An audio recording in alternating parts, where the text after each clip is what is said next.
আগামী ২৪ ঘন্টায় দেশের কয়েক জেলায় মাঝারি থেকে ভারী বর্ষণ হতে পারে বলে জানিয়েছে আবহাওয়া অফিস। সেই সাথে সপ্তাহ জুড়ে সারা দেশে ভারী বৃষ্টির পূর্বাভাসও দেওয়া হয়েছে। এদিকে ভারতের উজানে পশ্চিমবঙ্গ, অরুণাচল ও মেঘালয়ে টানা ভারী বৃষ্টিপাতের প্রভাবে দ্রুত বাড়ছে তিস্তা নদীর পানি।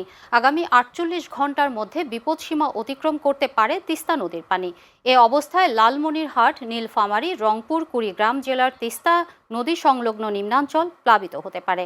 আজ বন্যা সতর্কীকরণ কেন্দ্র থেকে দেওয়া এক সতর্ক বার্তায় এ তথ্য জানানো হয়েছে। বন্যা সতর্কীকরণ কেন্দ্র জানিয়েছে, উজানে ভারী বৃষ্টিপাতের প্রভাবে আগামী ৩ দিন তিস্তার পানি ক্রমাগত বাড়তে পারে। এ সময় লালমনিরহাট, নীলফামারী, রংপুর ও কুড়িগ্রামের তিস্তা তীরবর্তী নিম্নাঞ্চল প্লাবিত হওয়ার আশঙ্কা রয়েছে।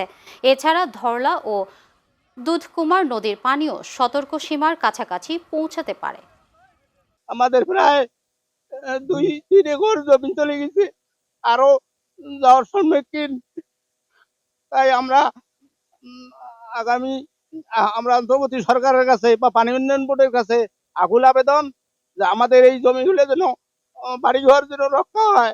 ৮-১০ দিন হলো এই নদীর ভাঙন ধরছে এবং এটা এই যে রোয়া দেখা যাইতেছে, এটা ২০-২১ দিনের রোয়া, অথচ কত সুন্দর রোয়া। এই রোয়া কাটি কাটি এখন গরুকে খাওয়ানো হইতেছে।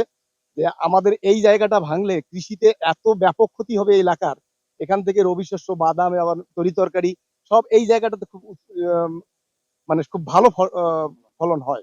কাঁচারও দেখান, কাঁচার পড়ে গেলে আমার বাড়ি ভাঙি যায়, আর বাড়ি তো থাকতে পারি না। বাড়ি নদী তো আশপাশে থেকে শুরু হয়ে গেছে। আশপাশে না বাঁধলে মনে করেন ৫ পাকে কেমন করিয়া আটক হইবে। সরকারের কাছে আমরা ত্রাণ চাই না, আমরা নদী ভাঙা সমাধান চাই। স্থায়ী সমাধান হলে আমাদের সুবিধে। এই যে হাজার হাজার বাড়ি ঘর জায়গা জমি সব চলে যাইতেছে, এখন আমরা ত্রাণ দিয়ে কি করি? আমাদের জমি চলে গেলে আমাদের ত্রাণের কোনো দরকার আছে?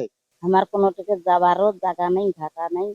কোনো মাটি নিবারও যেখানে টাকা আসলে ওখানে দিয়ে এই বাড়ি দিতে এখন আনিছি, তাকে ওই যে ভাঙ্গি যায়। আপনারা এখন কোনো ব্যবস্থা করে দেন।